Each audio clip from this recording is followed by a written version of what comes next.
بسم الله الرحمن الرحيم. قل هو الله أحد الله الصمد لم يلد ولم يولد ولم يكن له كفوا. بسم الله الرحمن الرحيم. قل أعوذ برب الفلق من شر ما خلق ومن شر غاسق إذا وقب ومن شر النفاثات في العقد ومن شر حاسد إذا حسد.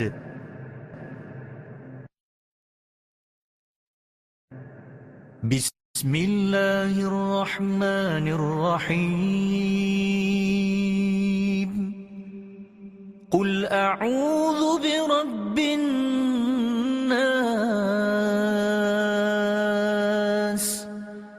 ملك الناس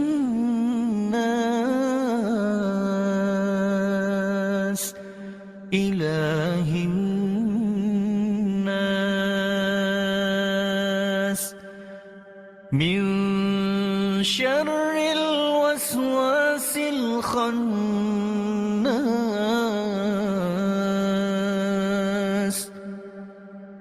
الذي يوسوس في صدور الناس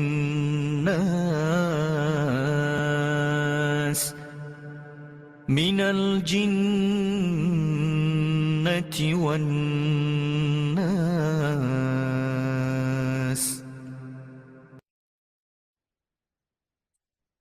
السلام علیکم ورحمۃ اللہ وبرکاتہ۔ اللہ تعالیٰ ہماری آج کی صبح میں برکت ڈالے، اور جس کام کے لیے ہم یہاں بیٹھے ہیں اس کے لیے ہمیں توجہ اور دھیان اور اخلاص نحمدہ ونصلی ونسلم علی رسولہ الکریم، اما بعد فاعوذ باللہ السمیع العلیم من الشیطان الرجیم من حمزہ ونفخہ ونفثہ۔ بسم اللہ الرحمن الرحیم۔ رب اشرح لی صدری ویسر لی امری واحلل عقدۃ من لسانی یفقہوا قولی۔ اللہم انی نسألک علما نافعا وعملا متقبلا ورزقا طیبا لا الہ الا انت سبحانک انی کنت من الظالمین یا حی یا قیوم برحمتک نستغیث حسبنا اللہ ونعم الوکیل۔ ربنا آتنا فی الدنیا حسنة وفي الآخرة حسنة وقنا عذاب النار۔ ربنا آتنا من لدنك رحمة وهيئ لنا من أمرنا رشدا۔ آمین ثم آمین۔ ہم یہاں پر اللہ کی بات سننے کے لیے بیٹھے ہیں، اور اللہ کی بات سننے کا طریقہ جو ہمیں رسول اللہ صلی اللہ علیہ وسلم کی سنت سے ملتا ہے، جو آپ کے اصحاب نے کر کے دکھایا، ان کے بارے میں جو روایات ہمیں ملتی ہیں کہ وہ کہتے ہیں ہم اللہ کے رسول کی مجلس میں اس طرح سے بیٹھا کرتے تھے اور اس دھیان سے اللہ کی بات سنتے تھے کہ اگر پرندے آتے اور ہمیں وہاں پر پاتے تو ہمیں لکڑیاں سمجھتے اور ہمارے سروں پر بیٹھ جاتے۔ تو ہمارے لیے اس نمونے میں یہ طریقہ کار موجود ہے کہ ہم بھی جب اللہ کی بات سننے کے لیے بیٹھیں تو بالکل جو ہے وہ اٹینٹیو ہو کر بیٹھیں۔ تھوڑی سی دیر کی بات ہے، کچھ چند لمحوں کی بات ہے، لیکن ان چند لمحوں میں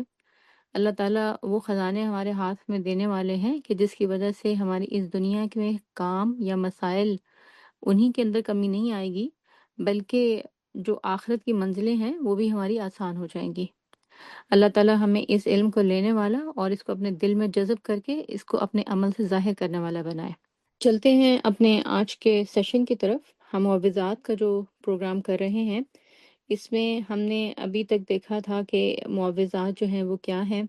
اور ان کی ہماری زندگی میں کیا اہمیت ہے، اور پچھلا پروگرام جو تھا وہ ہم نے سورۃ الاخلاص پہ کیا تھا کہ اخلاص کی ہمیں ضرورت کیوں ہے، نمبر 1، اور نمبر 2 سورۃ اخلاص کی ہماری زندگی میں کیا اہمیت ہے، اور وہ ہمیں کس طریقے سے پروٹیکشن دیتی ہے۔ آج کی جو صورت ہے وہ سورۃ الفلق ہے، اور سورۃ الفلق جو ہے یہ صورت جوڑے کی شکل میں ظاہراً اس کا نزول ہوا تھا سورۃ الناس کے ساتھ مل کر، اور قرآن مجید میں جو صورتیں ہیں وہ جوڑوں کی شکل میں ہیں، تو اس کا جوڑا جو ہے وہ سورۃ الناس ہے۔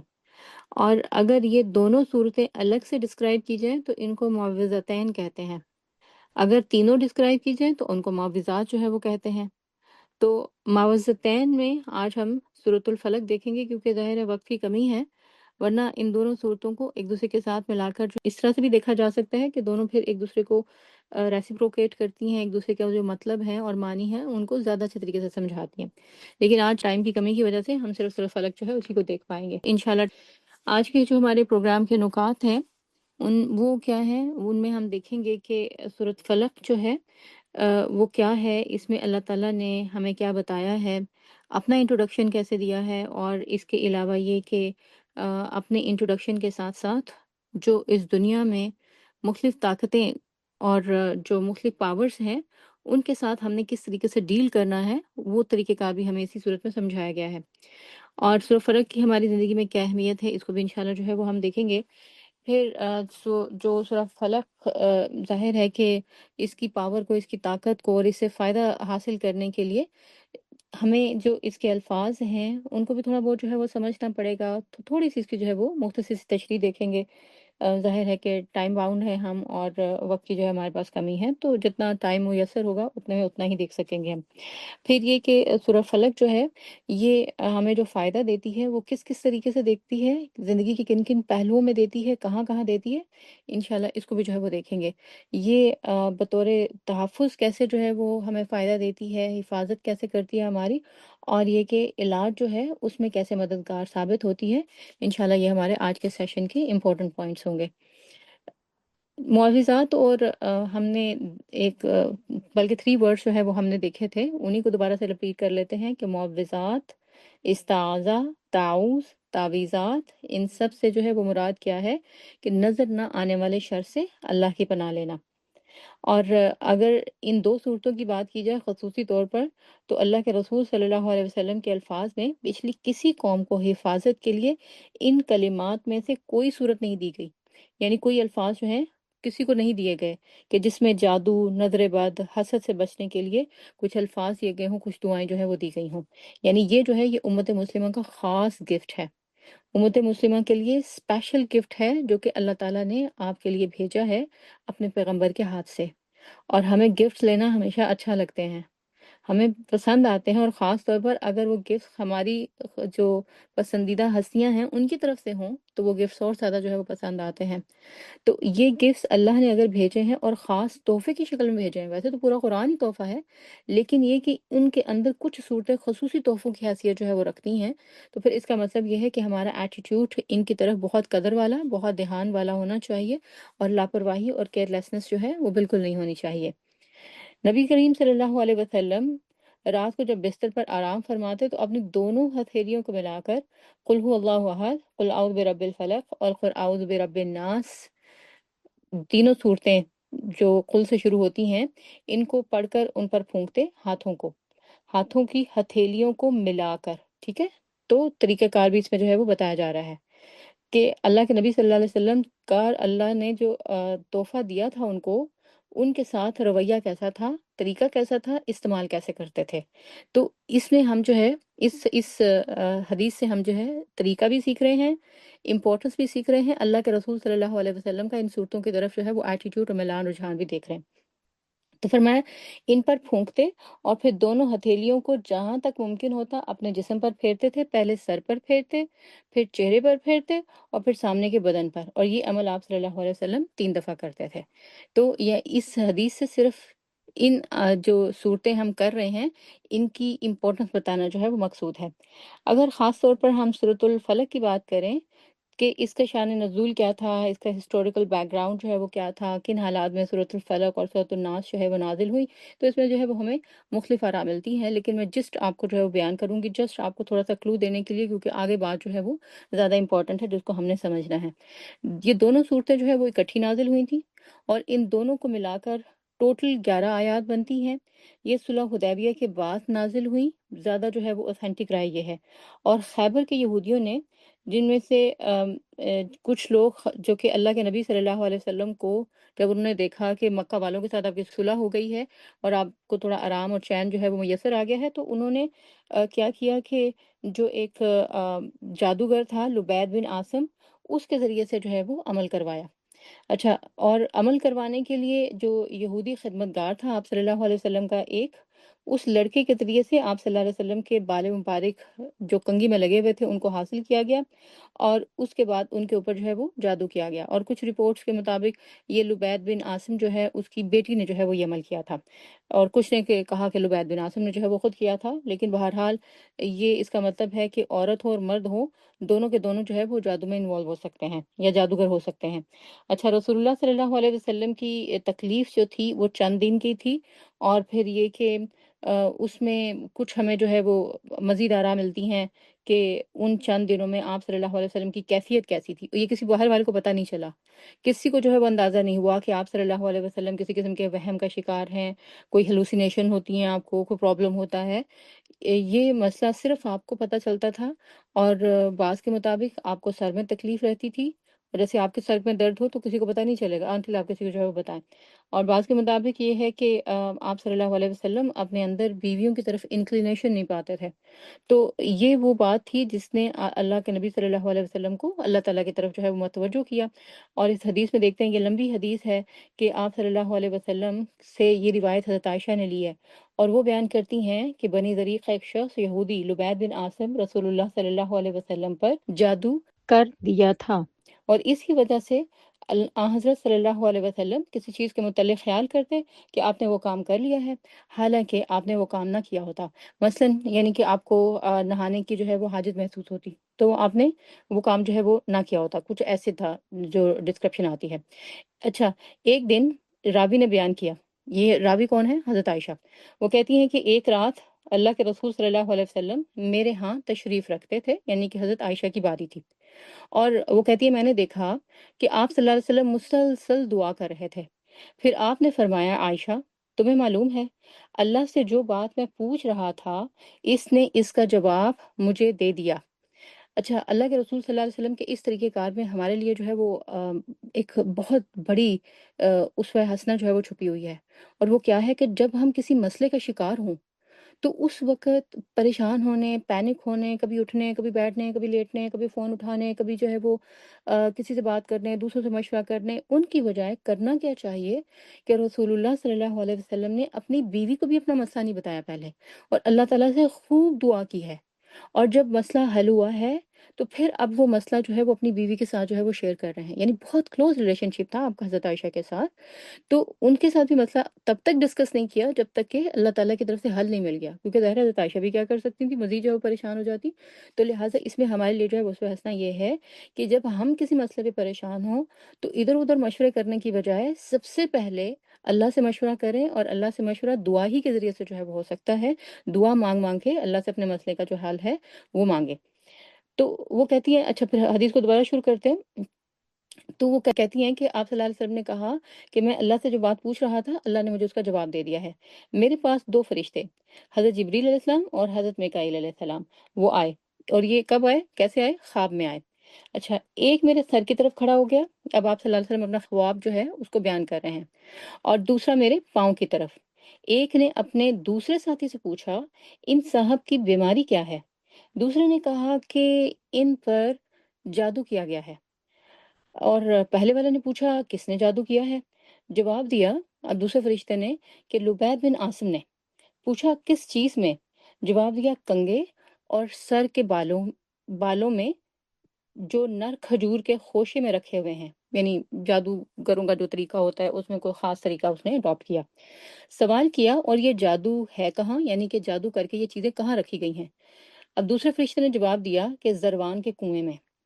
پھر اس کے بعد اب کیا ہوا؟ اب یہ طریقہ جو بڑا امپورٹنٹ ہے، سمجھنے والا ہے۔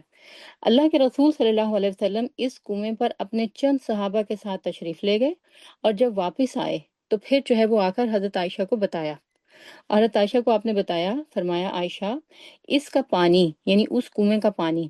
ایسا سرخ تھا جیسے مہندی کا نچوڑ ہوتا ہے، اور اس کے کھجور کے درختوں کے سر یعنی اوپر کا حصہ شیطان کے سروں کی طرح تھا، یعنی کچھ سٹرینج قسم کے وہاں پر درخت تھے۔ میں نے عرض کیا یا رسول اللہ صلی اللہ علیہ وسلم، اب حضرت عائشہ جو ہے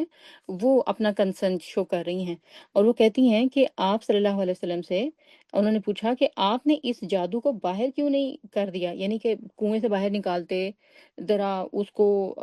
دکھاتے لوگوں کو اور کھولتے وغیرہ، جو بھی جو ہے اس کو یعنی ڈی ایکٹیویٹ کرتے، کائنڈ آف اس طرح سے تھا۔ وہ یہ بات کہہ رہی تھی۔ حضرت صلی اللہ علیہ وسلم نے فرمایا، آپ صلی اللہ علیہ وسلم نے اس کے جواب میں، حضرت عائشہ کے جواب میں فرمایا،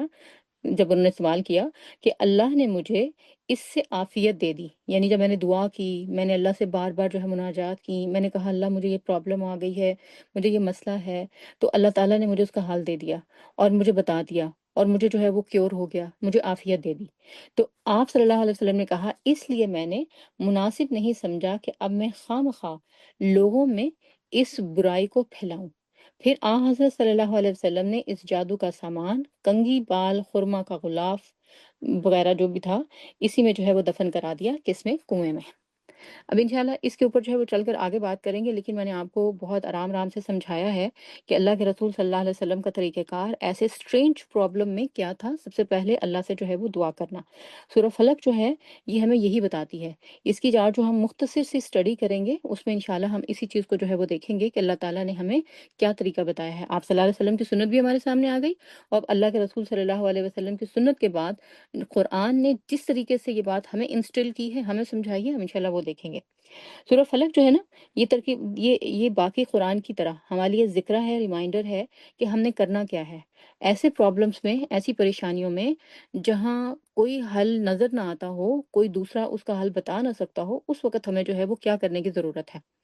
اچھا، اس صورت میں بات جو سمجھنے والی ہے وہ یہ ہے کہ اللہ تعالیٰ نے 4 ایسے خطرات کی نشاندہی کی ہے جو انسان کو نظر نہیں آتے مگر اپنا وجود رکھتے ہیں۔ ہمیں نظر نہیں آتے تو اس کا یہ مطلب نہیں ہے کہ یہ خطرات ہیں نہیں۔ ہمیں نظر نہ آنے کا مطلب یہ ہے ہماری فیکلٹیز لمیٹڈ ہیں، وہ خطرات موجود ہیں، لیکن ہمیں ان کی نشاندہی اس لیے کی گئی ہے تاکہ ہمیں معلوم ہو اور ہمارے پاس علم اتنا ہو تاکہ جو خطرات ہیں ان کا ہم جو ہے مقابلہ کر سکیں۔ اب یہ خطرات جو ہیں یہ کون کون سے ہیں؟ نمبر 1 یہ ہے، اس میں پہلی چیز یہ ہے ہر چیز کا شر، یعنی اللہ تعالیٰ نے اس کائنات میں جو بھی چیز بنائی ہے اس کے اندر جو ہے وہ شر موجود ہے۔ اب یہ جو شر ہے اس کا انشاءاللہ آگے جا کر تھوڑا سا انالیسس کرتے ہیں، یہ شر کس قسم کا ہے، کس کس کے اندر موجود ہے، اس کو ڈیل کیسے کرنا ہے۔ دوسری چیز جو ہے وہ کیا ہے کہ رات کی تاریکی کے شر سے، یہ بھی جو ہے وہ ایسا خطرہ ہے جو کہ موجود ہے، اور ہمیں جو ہے اس کو اس کے ساتھ ڈیل کرنا ہے، کیونکہ ظاہر ہے اسی دنیا میں رہنا ہے۔ پھر اس کے بعد یہ ہے کہ گروہوں میں پھونکنے والوں یا والیوں کے شر سے، یعنی کہ جو جادو کرتے ہیں ان کے شر سے پناہ مانگی گئی ہے۔ اور چوتھا جو شر ہے وہ ہے حاسد، اس کا شر۔ تو یہ 4 چیزوں کا شر جو ہے اس کی نشاندہی اس صورت میں کی گئی ہے۔ یہ چاروں جو خطرات ہیں یا شر ہیں، ان میں جو ہر مخلوق کا شر ہے، رات کا شر ہے، جادو ہے، حسد سے آگے جو ہے وہ نظر بادی یا عین کا جو پراسپیکٹ نکلتا ہے، اس میں انسان ان سب جو بھی خطرات ہیں، اس میں سمجھنے والی بات یہ ہے کہ انسان کے اپنے ہاتھوں کی کمائی سے اس پر یہ سارے خطرات نہیں آتے، رائٹ؟ یعنی اس میں کسی کا کوئی قصور نہیں ہوتا۔ یہ 100% اگر یہ خطرات کسی انسان پر آتے ہیں تو ہو سکتا ہے کہ کچھ اس سے بے احتیاطیاں ہو جائیں، کچھ کیئر لیسنس ہو جائے، لیکن یہ کہ بہرحال یہ کائنات میں چونکہ موجود ہیں اللہ تعالیٰ کی یہ فورسز، تو وہ جب کام کرتی ہیں تو اس کی زد میں انسان آ جاتا ہے یا آ سکتا ہے۔ اور چونکہ یہ آؤٹ سائڈ فیکٹرز ہیں، آؤٹ سائڈ خطرات ہیں، لیکن چونکہ موجود ہیں لہٰذا اللہ تعالیٰ نے ان سے حفاظت کے لیے ہمیں متوجہ کیا ہے، اور ان سے حفاظت جو ہے وہ ہمیں اللہ ہی کے ہاں جو ہے وہ مل سکتی ہے۔ اللہ کی پناہ میں آ کر ہی ہم ان خطرات سے محفوظ رہ سکتے ہیں۔ مسئلہ یہ ہے کہ ڈر یہ ہوتا ہے کہ کہیں یہ جو آؤٹ سائڈ فیکٹرز ہیں، یہ جو ہماری زندگی میں آ رہے ہیں، ان سے ہم کیوں ڈرتے ہیں؟ ہمیں ڈر کس چیز کا ہوتا ہے؟ ہمیں ڈر اسی چیز کا ہوتا ہے کہ کہیں یہ ہماری زوال نعمت کا جو ہے وہ باعث نہ بن جائے۔ تو لہٰذا آج کی جو صورت ہے سورہ فلق، اس کی اسٹڈی کے اندر ہم انشاءاللہ ان چاروں شرور اور خطرات کا الگ الگ جو ہے وہ جائزہ لیں گے، اور دیکھیں گے کہ ہم کس طریقے سے وہ نفع مند علم اور معلومات جو ہیں وہ حاصل کر سکیں کہ جن کی وجہ سے ہم ان خطرات سے ڈرنے کی بجائے ان سے لڑنا سیکھ لیں، ٹھیک ہے؟ تو ہمارا مقصد جو ہے وہ کیا ہے کہ ہمیں جو علم دیا جا رہا ہے ان صورتوں کے ذریعے سے، اس سے مقصود ہمیں ڈرانا نہیں ہے، بلکہ ہمیں بہادر بنا کر ان سے جو ہے وہ لڑانا ہے کہ ہم نے ان کا مقابلہ کیسے کرنا ہے۔ شروع کرتے ہیں۔ پہلا شر جس کا ذکر اللہ تعالیٰ نے کیا ہے ان شرور یا خطرات میں سے، وہ پہلا جو شر سے جو نشاندہی اللہ نے کی ہے، اس سے پناہ مانگی جی گئی ہے پہلی آیت کے اندر، اور یہ آیت جو ہے یہ بہت امپورٹنٹ ہے۔ ان شرور اور خطرات سے پناہ مانگنے کے لیے پہلے جس سے جو ہے وہ پناہ مانگی گئی ہے، اللہ تعالیٰ نے اس کا تعارف کرایا ہے، یعنی اپنا تعارف کرایا ہے۔ ایک تعارف ہم نے جو ہے وہ سورۃ اخلاص میں دیکھا تھا اللہ تعالیٰ کا، اور وہ کیا تھا؟ یونیک۔ اللہ تعالیٰ بالکل جو ہے ان جیسا کوئی ہے ہی نہیں، یکتا ہیں۔ اور پھر یہ کہ نمبر 2 اس میں یہ تھا سیلف سفیشینٹ ہے، اللہ الصمد، اللہ کو کسی کی جو ہے وہ ضرورت نہیں ہے، سب کو اللہ کی ضرورت ہے۔ اور پھر یہ کہ اللہ اومنی پریزنٹ ہے۔ تو ہم نے یہ دیکھا تھا صورت اخلاص کے اندر کہ اللہ تعالیٰ جو ہیں وہ شروع سے موجود ہیں، یونیک ہیں، یکتا ہیں، سیلف سفیشینٹ ہے، اومنی پریزنٹ ہے، اومنی پوٹنٹ ہے، ہمیشہ سے تھے، ہمیشہ سے ہیں، اور ہمیشہ جو ہے وہ رہیں گے۔ اور یہ سب جو ہے وہ اللہ کے تعارف، اللہ کے نام کے ساتھ یہ تعارف ہو رہا تھا۔ تو جہاں سے ہم نے بات ختم کی تھی وہیں سے بات شروع کرتے ہیں۔ آج اللہ تعالیٰ نے ہمیں اللہ سے آگے ایک دوسرا نام جو ہے وہ اپنے لیے استعمال کرتے ہوئے ہمیں انٹروڈیوس کرایا ہے، اپنے آپ سے، اپنی طاقت سے۔ ہم نے جو ہے وہ یہ نام اس سے پہلے پڑھا ہے، بلکہ ہم اس نام کو پکارتے بھی ہیں رب العالمین کہہ کر۔ دن میں کتنی دفعہ جو ہے وہ اس نام کو پکارتے ہیں اللہ کے، لیکن آج جو ہے یہ رب العالمین کے ساتھ اللہ تعالیٰ نے ہمیں انٹروڈیوس نہیں کیا اس ورڈ کو، بلکہ رب الفلق کہا ہے۔ تو یہ رب الفلق کیا ہے، اور میرے ساتھ جو ہے وہ اس کا کیا تعلق بنتا ہے، اور اس سے مجھے کیا طاقت جو ہے وہ حاصل ہوتی ہے، کیا انرجی ملتی ہے، کیا امید میری بنتی ہے، انشاءاللہ وہ بھی جو ہے وہ آج ہم اس میں دیکھ رہے ہیں۔ تو اللہ تعالیٰ کہتے ہیں کہ کہو قل اعوذ برب الفلق، آپ کہیے پناہ مانگتا ہوں میں صبح کے رب سے۔ اور جب صبح کا ذکر آتا ہے تو ہمارا دھیان صرف صبح پہ ہی رہ جاتا ہے، صبح کی لائٹ پہ، صبح کی روشنی پہ، صبح سے حاصل ہونے والی تازگی پہ، لیکن یہ صبح آتی کیسے ہے، اس کا اوریجن کہاں سے ہے، کہاں سے سٹارٹ ہوتی ہے، کہاں سے نکلتی ہے، اس پر ہم غور نہیں کرتے۔ تو آپ کبھی صبح کے وقت میں اٹھیے اور ذرا دیکھیے کہ یہ صبح کیسے نمودار ہوتی ہے۔ یہ نہیں کہ جب صبح سورج نکل آتی ہے آپ نماز پڑھ لیتے ہیں، اس وقت ساری لائٹ روشنی پھیل جاتی ہے، پھر وہ اس صبح کا اپنا ایک جو ہے وہ اثر ہے۔ لیکن وہ صبح جو کہ رات کی چادر کو بالکل پھاڑ کر ایک بیم کی شکل میں نکلتی ہے، ایک بالکل جو ہے وہ جو ایک چھوٹی سی کرن ہوتی ہے اس شکل میں نمودار ہوتی ہے، اس کا ایک اپنا ایفیکٹ ہے۔ یہ اس صبح کے جو ہے وہاں سے لے کے مکمل صبح ہونے تک اس کے پیچھے اللہ کی طاقت ہے، یہ پاور ہے۔ یہ صبح اس اندھیرے کی کھوک سے جنم لیتی ہے جو ہر شے کی حقیقت کو نگل جاتا ہے۔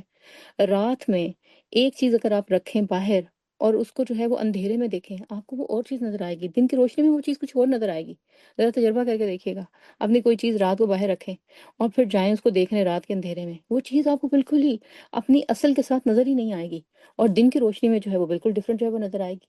تو اللہ اس رات کی تاریکی کو پھاڑتا ہے اور چیزوں کی جو حقیقت ہے اس کو سامنے لے کر آتا ہے دن کی روشنی میں۔ یہ کسی مخلوق کے بس کی بات نہیں ہے۔ انسان تو بہت کمزور سی مخلوق ہے، جو کائنات میں بڑی بڑی اور مخلوقات موجود ہیں نا، فرشتے ہو گئے، جن ہو گئے، یہ ان کی بھی بس کی بات نہیں ہے۔ اللہ تعالیٰ تو خود کہتے ہیں قرآن کے اندر کہ اگر اللہ جو ہے وہ رات کو تاریک کر دے تو ہے کوئی تمہیں جو دن لا کر دے، اور اگر اللہ ہمیشہ جو ہے وہ دن لا دے تمہیں تو ہے کوئی ایسا جو تمہیں رات کا سکون لا دے۔ تو یہ اللہ ہے جو رات کو پھاڑ کر اس میں سے صبح نکالتا ہے۔ اس طاقت، اس پاور، اس قدرت کا مالک صرف وہ ہے۔ پھر اللہ تعالیٰ جو ہے اس نام میں ہمیں یہ بھی بتاتے ہیں کہ ہم نے پیچھے پڑھا تھا سورۃ الانعام کے اندر کہ فالق الحب والنوا، کہ وہ دانے اور گٹھلی کو جو ہے وہ پھاڑنے والا ہے۔ تو جب دانہ اور گٹھلی پھٹتی ہے تو اس میں سے کیا نکلتا ہے؟ پودا نکلتا ہے نا، اور پودا کیا ہوتا ہے؟ ایک نئی زندگی شروع کر رہا ہوتا ہے۔ تو یہ جو بات ہے کہ اللہ نے کہی کہ اللہ جو ہے وہ رات کی تاریکی کو پھاڑ کر صبح نکالتا ہے، دانے گٹھلی کو پھاڑ کر بیج باہر نکالتا ہے، پودا نکالتا ہے، زمین کو پھاڑ کر چشمے نکالنے والا ہے، یہ بھی ایک مطلب بنتا ہے اس کا فلک کا۔ اور پھر اس کے بعد یہ کہ ماں کے پیٹ سے جب بچہ پیدا ہوتا ہے اس کو بھی جو ہے وہ فلک کہا جاتا ہے۔ تو یہ کون ہے؟ یہ کون کرتا ہے؟ یہ میرا اور آپ کا رب کرتا ہے۔ وہ میرا رب ہے، وہ آپ کا رب ہے۔ اور یہ جو رب ہے نا، یہ رب بھی وہ نام ہے جسے ہم اور ہماری روحیں عالم ارواح سے جانتی ہیں۔ اللہ نے جو انٹروڈکشن دیا ہے اپنا، ہمیں کسی اور نام سے نہیں دیا کہ کہا ہو کہ اللہ خالقن، اللہ رازقن، اللہ رحمان، اللہ رحیم، بلکہ پہلا نام جس سے اللہ نے انٹروڈیوس کرایا نا ہمیں، یہ وہ نام ہے جس سے اللہ نے ہمیں ملکوت آسمان میں اپنا انٹروڈکشن کرایا تھا. جب ساری روحوں کو بنایا تھا نا، تو اللہ نے کہا تھا الستُ بربکم، کیا میں تمہارا رب ہوں؟ تو سب نے کیا کہا تھا؟ قالوا بلا، ہاں یقیناً آپ ہی ہمارے رب ہیں. تو اللہ تعالیٰ نے زمین پر بھیجنے کے بعد ہمیں جو پہلا نام اپنا انٹروڈیوس کرایا، وہ قرآن کا جب آغاز ہوتا ہے تو بھی یہی نام آتا ہے، الحمد للہ رب العالمین. اور جب قرآن کے اختتام پر اللہ نے دعائیں سکھائی ہیں، تب بھی جو ہے وہ یہی نام انٹروڈیوس کرایا اپنا. اور کیا کہا ہے کہ قل اعوذ برب الفلق. تو کون ہے یہ رب اور کیا کر سکتا ہے؟ یہ جو ہے یہ ہم سمجھ رہے ہیں. تو کیا ہے؟ یہ وہ ہے جو ہماری زندگی کی ہر صبح، ہر سٹیج اور ہر دن کو پوری طاقت اور قدرت اور ارادے کے ساتھ آگے بڑھانا جانتا ہے اور آگے بڑھاتا ہے. کیا سیکھا ہم نے قل اعوذ برب الفلق میں؟ یہ وہ رب ہے جو ہماری زندگی کی ہر سٹیج کو، ہر دن کو، ہر لمحے کو، ہر وقت کو اپنی پوری طاقت، پوری قدرت، پورے ارادے کے ساتھ آگے بڑھاتا ہے، اور کوئی جو ہے اس کو روک نہیں سکتا، یہاں تک کہ وہ اس کو کلائمیکس تک پہنچا دیتا ہے. پھر اس کے بعد یہ ہے کہ خالق، مالک اور مدبر ہے. فل اس کا کنٹرول ہے، فل اس کی اتھارٹی ہے، فل اس کی پاور ہے، فل اس کی پلاننگ ہے، اور اس کے اندر کوئی دوسرا بالکل کوئی اختیار نہیں رکھتا. کوئی، نہ کوئی انسان، نہ کوئی فرشتہ، نہ کوئی جن. زندگی کے ہر لمحے اور ہر دن کو ہمارے وہی جو ہے وہ آگے بڑھاتا ہے. ایک دن سے جو ہم دوسرے دن میں ٹرانسفر ہوتے ہیں، وہی ہمیں جو ہے وہ لے کر جاتا ہے. تو مطلب جو ہے وہ پھر کیا ہے؟ اللہ ہے جو میری زندگی کے ہر دن کو وجود میں لاتا ہے، اور اس کی فل کمانڈ اور اتھارٹی مجھ پر قائم ہے. اور اگر آپ نے یہ بات سمجھ لی تو آگے اسی رب کے اوپر اعتماد کرتے ہوئے اس کی پناہ لینا آسان ہو جائے گا، کیونکہ جب تک کسی کی کمانڈ اور اتھارٹی اور کنٹرول جو ہے اس کو تسلیم نہ کیا جائے، اس کے بغیر اس سے پناہ تو نہیں طلب کی جا سکتی. اور ہم کیا کہتے ہیں کہ اللہ تعالیٰ میرا تو سب کچھ ہی آپ کے ہاتھ میں ہے، اور آپ کے علاوہ کوئی ایسا نہیں ہے جو اس دنیا میں مجھے کوئی ایک چھوٹی سی چیز بھی پرووائڈ کر سکے، زندگی کی ایک سانس بھی دے سکے، ایک پانی کا قطرہ بھی دے سکے. اور اس کے علاوہ اللہ نے جو ہے وہ مجھے تھاما ہوا ہے. اس کے علاوہ کوئی نہیں ہے جو مجھے سنبھال سکتا ہو. اس کے علاوہ کوئی نہیں ہے جو کہ مجھے، جو میرا مشکلات ہیں، جو میرے مسائل ہیں، ان سے مجھے نکال سکتا ہو. تو میں نے اپنے آپ کو جو ہے وہ اس کے لیے ڈیڈیکیٹ کیا ہے. تو رات کا اندھیرا، گھپ اندھیرا، اور اس کے اندر سے روشنی کی ہلکی سی لہر اور کرن، اور اس کے ساتھ جو اس اندھیرے کا خاتمہ ہو جانا، اس چادر کو پھاڑ کر ایک نئی صبح کی تخلیق، ہمیں یہ بتاتی ہے کہ اللہ تعالیٰ نے اگر ہمیں کسی اندھیرے اور مسائل میں رکھا ہوا ہے، تو ان اندھیروں اور مسائل کو کاٹ کر، ان کو پھاڑ کر، اس کے اندر سے جو ہے وہ نئی روشنی، نئی صبح، نیا دن جو ہے وہ نکالنا، وہ بھی اس کے اختیار میں ہے. یہ تسلی دیتا ہے اللہ ہمیں، یہ کمفرٹ دیتا ہے ہمیں اس پہلی آیت کے اندر، اور ہمیں یہ بتاتا ہے کہ اس کے ہاتھ میں یہ سب کچھ. ہمارے سائیکولوجیکل جو ہے وہ پرابلمس ہوں، ہماری انسرٹینٹیز ہوں، ہمارے پریشرز ہوں، ہمارے فیئرز ہوں، ان سب کا علاج صرف اور صرف جو ہے وہ اللہ تعالیٰ کے پاس ہے. اور ہمارے جو ارد گرد کے ماحول میں اس وقت جو جس طریقے سے وار فیئر ہے، جو جنگیں ہیں، جو سوشل فیئرز ہیں، جو پرابلمز ہیں، ان سب کے ساتھ اللہ کے ان الفاظ کا، جو کہ اس پہلی آیت کے اندر ہے، گہرا تعلق بنتا ہے. اور اگر ہمیں ان الفاظ کے اوپر جو ہے وہ اعتماد اور بھروسہ آ گیا، یہ ہمارے دل میں اتر گئے، تو یہ جو پرابلمز ہیں، یہ تو ہمیں جو ہے وہ بالکل تنکوں کے برابر لگیں گے. اور وہ اللہ جو رات کے اندھیرے کو ایک چھوٹی سی لرزتی کانپتی بیم کے ذریعے سے جو ہے وہ پھاڑ کر اور کاٹ کر ایک نیا دن جو ہے وہ لا سکتا ہے، وہی اللہ یہ طاقت رکھتا ہے کہ اس بے یقینی اور جنگ اور نا امیدی کے ماحول میں محبت اور امید کی کرنیں اور روشنی جو ہے، اس کے ذریعے سے ایک روشن مستقبل، ایک برائٹ فیوچر میرے سامنے، میرے بچوں کے سامنے، میری اولاد کے سامنے جو ہے وہ لے آئے. اور اس میں جو ہے وہ کامیابی کسی اور چیز کے ذریعے سے جو ہے وہ نہیں ملنے والی،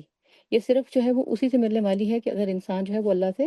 کلنگ ہو جاتا ہے. یہی چیز جو ہے نا وہ اللہ تعالیٰ ہمیں اس سے پچھلے لفظ میں وہ جو ہے وہ ہمیں سمجھاتے ہیں کہ میرا رب وہ ہے، اور ہر مخلوق کا رب بھی وہ ہے. میرا رب بھی نہیں، ہر مخلوق کا وہی رب ہے، دن کا بھی، اور دن کے اندر جتنی مخلوقات ہیں ان کا بھی، اور رات کا بھی، اور رات کے اندر جتنی مخلوقات ہیں ان کا بھی. تو لہذا کیا ہے؟ من شر ما خلق، میں ہر مخلوق کے شر سے اس کی پناہ میں آتا ہوں. اللہ اللہ تعالیٰ نے یہاں پر ہمیں کچھ جو ہے وہ عقائد بھی واضح کر کے بتایا ہے، اور جو ہے وہ شر کے بارے میں ہمیں کیا بتایا ہے کہ جو شر ہے نا وہ اب مخلوق کے اندر تو ہو سکتا ہے، لیکن اللہ کے اندر کوئی شر نہیں ہے۔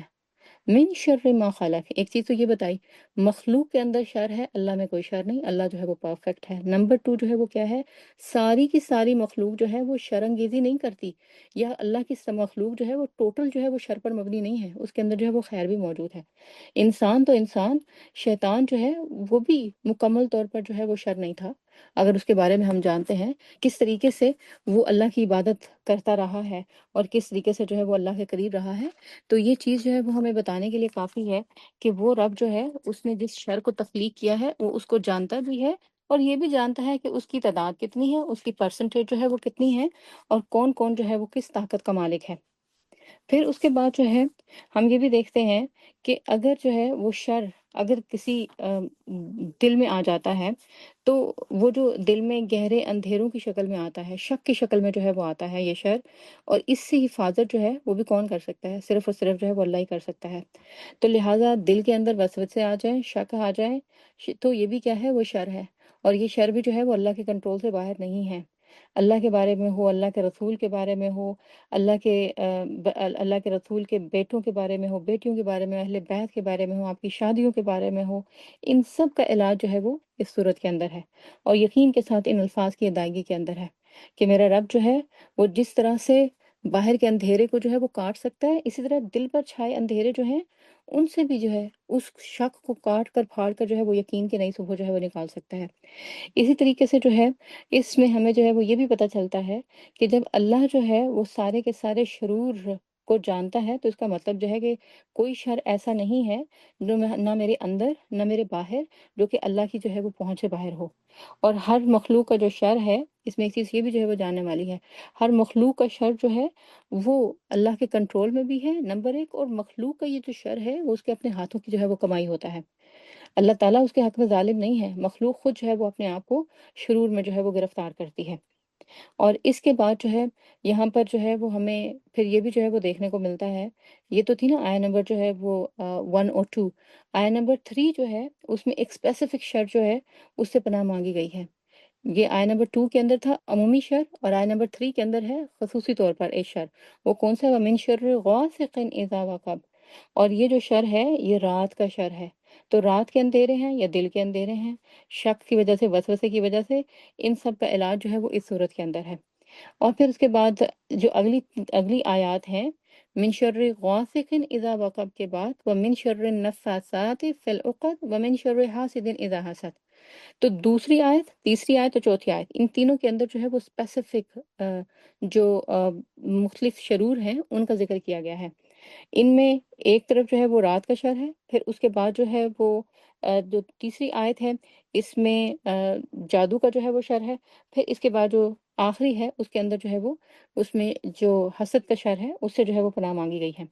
تو اگر ہم جو ہے وہ اسپیسیفکلی بات کر لیں آیت نمبر 4 کی، کہ آیت نمبر 4 میں جو گروہ میں پھونکے مارنے والیوں کا ذکر ہے، وَمِن شَرِّ النفاثات فی العقد، کیونکہ ظاہر ہے کہ اس کے اوپر زیادہ بات ہوتی ہے، اس کے اوپر لوگ جو ہے وہ زیادہ اپریہینشنس کا، وہم کا، اندیشوں کا جو ہے وہ شکار رہتے ہیں، تو اس کے اوپر جو ہے وہ ہمارا زیادہ جو ہے وہ وقت جائے گا، اب انشاءاللہ اس کے بعد جو ہے وہ ہم حسد کے اوپر بھی جو ہے وہ بات کریں گے۔ اس آیت کے اندر اسلام کا جادو کے بارے میں کیا خیال ہے، اس کا کیا کانسیپٹ ہے، جادو کی حقیقت کیا ہے، اس کے نقصانات کیا ہیں، اس کا تدارک کیا ہے، اس ایک آیت کا جو ہے وہ ٹاپک ہے، یعنی اتنی سی آیت کے اندر اللہ تعالیٰ نے ساری بات جو ہے وہ ہمیں کھول کر جو ہے وہ بتا دی ہے۔ سب سے پہلے اگر میں بریف انداز میں آپ کو بتاؤں تو جادو جو ہے یہ کوئی نیا فینومینا نہیں ہے، it's not a new phenomena, اور یہ بھی نہیں ہے کہ یہ صرف پاکستان تک محدود ہے، یا یہ کہ دنیا کے تھرڈ ورلڈ کنٹریز تک محدود ہے، افریقہ تک محدود ہے۔ بنگال کا کالا جادو تو مشہور ہے، لیکن آج کی یورپ ہو، امریکہ ہو، یا دنیا کی کوئی جو ہے وہ ایڈوانس اسٹیٹ ہو، ان سب کے اندر جو ہے وہ جادو اتنا ہی زیادہ جو ہے وہ پاپولر ہے، بلکہ آج سے نہیں، شروع سے ہے، اوکلٹ سائنس کے نام سے اس کی برانچ جو ہے وہ ہمیشہ سے کام کرتی رہی ہے، اور کئی طریقوں سے اس پر جو ہے وہ کام ہوتا رہا ہے۔ اچھا، ان جادوگروں کے بارے میں نا کچھ چیزوں کو جاننا بڑا ضروری ہے، اور انٹرسٹنگ بھی اس لحاظ سے ہے کہ اس سے ہمیں وہ علم ملے گا جس سے ہمیں پتہ چلے گا کہ یہ کتنے کمزور ہوتے ہیں اور کیسے کیسے جو ہے وہ کام کرتے ہیں۔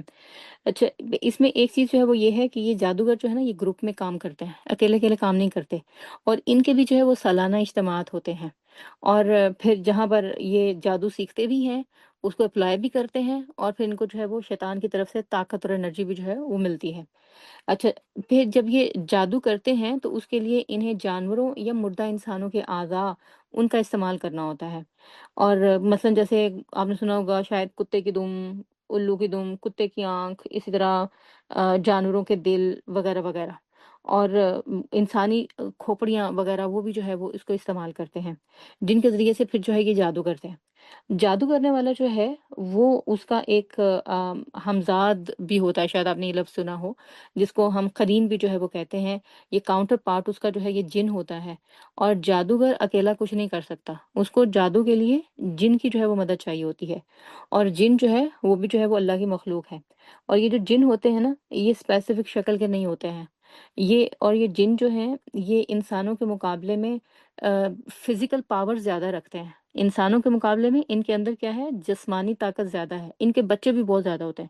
100 سے لے کے 1000 کی تعداد تک بھی ہو سکتے ہیں بعض اسرائیلی روایات کے مطابق، اور کئی کئی سال جو ہے وہ یہ زندہ رہتے ہیں، کئی ہزاروں سال بھی زندہ رہتے ہیں، اور شیطان جو ہے وہ تو شروع سے جو ہے جب سے پیدا ہوا ہے اللہ نے اس کو پیدا کیا ہے ابھی تک اس کو موت ہی نہیں آئی، اور قیامت کے بوریے سے میٹے گا وہ۔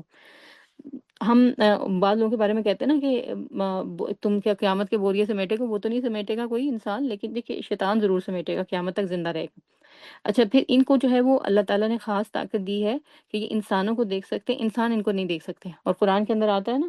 ان کے بارے میں سورۃ الاعراف کے اندر کہ انہ یرونکم وقبیلہ من حیث لا ترونہ، کہ وہ تمہیں اور اس کا قبیلہ، یعنی شیطان اور اس کا قبیلہ، وہ تمہیں وہاں سے دیکھ سکتے ہیں جہاں سے تم ان کو نہیں دیکھ سکتے۔ اچھا، پھر ان شیطانوں یعنی یہ جو جن ہیں ان کے اور انسانوں کے درمیان کامن گراؤنڈز کیا ہیں، یہ ہمیں کامن گراؤنڈ کا پتہ ہونا بھی بہت ضروری ہے، تاکہ ہمیں پتہ چلے کہ ہم جن سے ڈرتے ہیں وہ تو خود جو ہے وہ کسی سے ڈرتے ہیں۔ اچھا، اور دراصل وہ تو انسانوں سے زیادہ ڈرتے ہیں۔ ایک کامن گراؤنڈ جنوں اور انسانوں کے درمیان کیا ہے کہ یہ دونوں اللہ کی مخلوق ہیں، اور اللہ تعالیٰ نے ان دونوں کو جو ہے وہ کسی خاص مقصد کے لیے پیدا کیا ہے، اور کیا اللہ نے ارشاد فرمایا وَمَا خَلَقْتَ الْجِنَّ وَالْإِنسَ إِلَّا لِيَعْبُدُونِ، کہ ہم نے جن و انس کو اپنی عبادت کے علاوہ کسی اور مقصد کے لیے پیدا نہیں کیا ہے۔ تو دونوں کا جو ہے وہ خالق کون ہے، اللہ ہے، دونوں کا مالک کون ہے، اللہ ہے، دونوں کا مدبر کون ہے، اللہ ہے، یعنی رب العالمین جب کہا تو وہ جنوں کا بھی رب ہے۔ پھر دونوں جو ہے وہ با اختیار مخلوق ہیں، دونوں جو ہے وہ اللہ کو جواب دہ ہیں، دونوں جو ہیں وہ ڈفرینٹ قسم کی جو ہے وہ ان کی شیپ ہے۔ جن جو ہیں ان کے اندر ہڈی نہیں ہوتی، اور جس طرح آپ دیکھیں مٹکا ہوتا ہے نا، مٹکے کی ٹائپ کی ان کی شیپ ہوتی ہے، اور یہ اپنی شیپ جو ہے یہ آسانی سے بدل لیتے ہیں۔ انسان کی جو ہے وہ ایک سالڈ شیپ ہوتی ہے، وہ اس کو جو ہے وہ نہیں بدل سکتا۔ انسانوں کو جنوں کے مقابلے میں اللہ تعالیٰ نے عقل، شعور اور علم کی جو طاقت ہے وہ زیادہ دی ہے، ٹھیک ہے؟ جنوں کو کیا دیا ہے، جسمانی طاقت زیادہ دی ہے، اور انسانوں کو کیا دیا ہے، ذہنی طاقت، علم کی طاقت، یہ جو ہے یہ زیادہ دی ہے۔ اور اس دنیا میں ہم دیکھتے ہیں انسان جو ہے وہ اپنی اسی ذہنی طاقت سے کام لے کر بڑی بڑی فورسز کو قابو کیے ہوئے ہے۔ مثلا آپ سمندر دیکھیں کیسے اس نے اس کو قابو کیا ہوا ہے، ہوا کے دوش پہ دیکھیں کیسے اڑتا ہے، کیسے جو ہے وہ بڑے بڑے، آپ دیکھیں کہ کئی کئی منزلہ اسکائی اسکیپرس اس نے بنائے ہوئے ہیں۔ چین اور چائنا میں جو ٹرینیں چلتی ہیں اور وہاں جو ترقی کا حال ہے، انسان سوچ سوچ کر جو ہے وہ دنگ رہ جاتا ہے کہ کبھی یہ بھی جو ہے وہ ہو سکتا تھا، یہ پاسبل تھا، کہاں سے کام لیا اس نے، ذہن سے۔ تو اس لحاظ سے انسانوں کو جنوں کے اوپر جو ہے وہ برتری حاصل ہے۔ یہی چیز جو ہے وہ شیطان کو لے ڈوبی، یہی چیز جو ہے شیطانوں کے انسانوں سے حسد کا باعث بنتی ہے۔ لہٰذا وہ کرتے کیا ہیں کہ انسانوں سے اس حسد کی بنا پر، چونکہ وہ ذہنی طور پر کمزور ہے نا، سرکش بھی زیادہ ہیں، نافرمان بھی اس لیے زیادہ ہیں۔ آپ نے دیکھا ہوگا وہ بچے جو کہ ڈس ایبلڈ ہوتے ہیں، آپ ان کے رویے میں کچھ بہت سختی پاتے ہیں، اور ان کو بات آسانی سے سمجھ میں نہیں آتی۔ عموماً جو ہے وہ جب کسی بات پر اڑ جاتے ہیں، ضد پہ اڑ جاتے ہیں، تو پھر بہت کچھ بد اخلاقی، بدتمیزی اور سب کچھ جو ہے وہ کرتے ہیں۔ اسی طریقے سے یہ ان کا جو ہے وہ حال ہے، کیونکہ ذہنی طور پر انسانوں کے مقابلے میں یہ کم ہوتے ہیں۔ اور پھر چونکہ ظاہر ہے کہ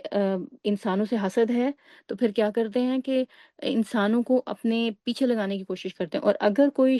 انسان ان سے جا کر ان کو خوش کرنے کے لیے وہ کام کرتا ہے جو یہ کہتے ہیں، اور ظاہر ہے وہ ہدایت یافتہ کام تو نہیں نہ ہوتے، وہ تو غلط کام ہی ہوتے ہیں، اور جب وہ انسان کو اس طرح سے جھکا لیتے ہیں اور اس سے وہ کام کراتے ہیں جو گناہ کے ہیں، جو اللہ کے حکموں کے خلاف ہے، تو یہ بڑے خوش ہوتے ہیں، اور بڑی ان کی ایگو جو ہے وہ بڑھتی ہے۔ پھر اپنی اس ایگو کی جو طاقت ہے وہ جب پھل پھول کے بڑی ہو جاتی ہے، پھر اس انسان سے خوش ہو کر یہ اس کو اپنی مدد دیتے ہیں۔ یہ ہوتا ہے کل ٹوٹل کام۔ اور پھر اس میں جب یہ انسانوں کے اوپر جادو کرنا ہوتا ہے، تو ان جادوگروں کو بہت ساری چیزیں اکٹھی کرنا پڑتی ہیں، لانا پڑتی ہیں، اس لیے یہ کوئی اتنا آسان کام نہیں ہے۔ اور جب ظاہر ہے کہ اس میں سے اگر کوئی ایک چیز بھی کم رہ جائے تو جادو جو ہے وہ ہوتا ہی نہیں۔ تو ڈر اس کا زیادہ ہے، اور اگر کہا جائے کہ اوریجنل کوئی کالا جادو واقعی کوئی ہوتا ہے تو وہ 100 میں کوئی ایک کیس ہی ہوتا ہے۔ تو یہ روز روز جو ہے وہ جادو کسی پر نہیں ہوتے، یہ جو ہے وہ آپ اس بات کا یقین کر لیں۔ ایک تو ظاہر ہے کہ اس میں کوئی ایک اکیلا کام نہیں ہے، ایک انسان کا، انسان کے ساتھ جن کا شامل ہونا ضروری ہے، پھر اس کے لیے بہت ساری ارینجمنٹس کرنا پڑتی ہیں، ان کو چیزیں ڈھونڈ ڈھونڈ کے لا کے جنات کو دینا پڑتی ہیں، پھر اس کے بعد جا کر جو ہے وہ کوئی کام ہوتا ہے، اور اگر اس میں بھی کوئی کمی رہ جائے تو وہ کام جو ہے وہ اس طریقے سے نہیں ہو پاتا۔ یہ بات میں اس لیے بتا رہی ہوں تاکہ پہلی بات جو ہے وہ ڈر یہاں سے جو ہے وہ نکل جائے کہ ایسا کوئی جادو جو ہے وہ واقعی ایسا ہوتا ہے جو کہ اثر کر جاتا ہے، ایسا جو ہے وہ نہیں ہوتا ہے۔ اچھا، پھر یہ جو جادوگر ہوتے ہیں نا، جن اور انسان یہ دونوں مل کر بزنس ڈیل کرتے ہیں۔ جن جو ہے وہ انسان کو پہلے اپنے سامنے جھکاتا ہے، پھر انسان جو ہے وہ اس جن سے اپنی بات جو ہے وہ منواتا ہے، پھر اس طرح سے یہ جو ہے وہ دونوں مل کر جو ہے وہ جادو کرتے ہیں۔ تو جادوگر کی جو ہے وہ پھر اپنی اصل طاقت میں جو ہے وہ کوئی بھی جو ہے وہ نہیں ہوتی ہے۔ اچھا، اب اس میں جو چیز اللہ تعالیٰ نے جو ہے وہ ہمیں سمجھائی ہے وہ یہ ہے کہ ہمیں جو ہے وہ ان جنات سے جو ہے وہ ڈرنے کی ضرورت نہیں ہے۔ جن جو ہیں وہ دراصل انسانوں سے ڈرتے بھی ہیں، امپریس بھی ہیں، اور جب انسان جنوں سے ڈرتا ہے تو پھر جو ہے وہ کیا ہوتا ہے کہ جن انسانوں کو پھر ڈراتے ہیں، ان کے اوپر جو ہے وہ حاوی ہو جاتے ہیں۔ اور اس کے لیے لہٰذا نہ تو ہمیں یہ کہا گیا ہے کہ ہم ان کو بالکل کنسیڈر ہی نہ کریں اور ان کے بارے میں کیئرلیس ایٹیٹیوڈ اختیار کریں، اور نہ ہی ہمیں یہ کہا گیا ہے کہ ان کو اتنا سر پہ چڑھا لیں کہ وہ ہمارے نروز پہ سوار ہو جائے اور ہم ان سے جو ہے وہ ڈرتے ہی رہیں۔ تو ہم نے جو ہے وہ درمیان کا رویہ اختیار کرنا ہے، اور نفاذاتی کہہ کر جو اللہ تعالیٰ نے ہمیں بتایا ہے کہ یہ گروہ میں پھونک مارنے، یہ جو ہے وہ جادو کا ایک جو ہے وہ کوئی طریقہ ہے جو کہ جادوگر جو ہے وہ اڈاپٹ کرتے ہیں۔ اور جب ہم اللہ سے پناہ مانگ لیتے ہیں، اور جب اللہ تعالیٰ جو ہے وہ ہمیں اپنی پناہ میں لے لیتے ہیں، تو پھر جو ہے وہ اس وقت پھر ہمارے اوپر نہ کسی جن کا جادو اثر کرتا ہے، نہ ہی جو ہے وہ کسی شیطان کا جادو، اور نہ ہی کسی انسان کا جادو جو ہے وہ اثر کرتا ہے۔ اچھا، اور ظاہر ہے کہ جب یہ سچویشن اور یہ باتیں ہمارے سامنے آتی ہیں کہ جادو چلتا ہے، سب سے زیادہ جادو شوہر اور بیوی پر چلتا ہے، اور لوگ جو ہے وہ حسد میں جادو کرتے ہیں، مارنے کے لیے کرتے ہیں، قتل کے لیے کرتے ہیں، کسی کی نعمت کو چھیننے کے لیے کرتے ہیں، یہ سب جو ہے وہ جادو کے پرپز ہیں، مقاصد ہیں جن کے لیے جادو کرتے ہیں۔ تو پھر ان باتوں کو سن کر ڈرنے کی ضرورت نہیں ہے، بلکہ وہ جو کہتے ہیں نا جو ڈر گیا وہ مر گیا، بالکل اسی طریقے سے جب ہم ڈرتے ہیں تو شیطان جو ہے وہ ہمیں اور ڈراتا ہے۔ تو ہمیں جو ہے وہ سمجھایا جو ہے وہ کیا گیا ہے کہ ہم نے اپنے رب کی طاقت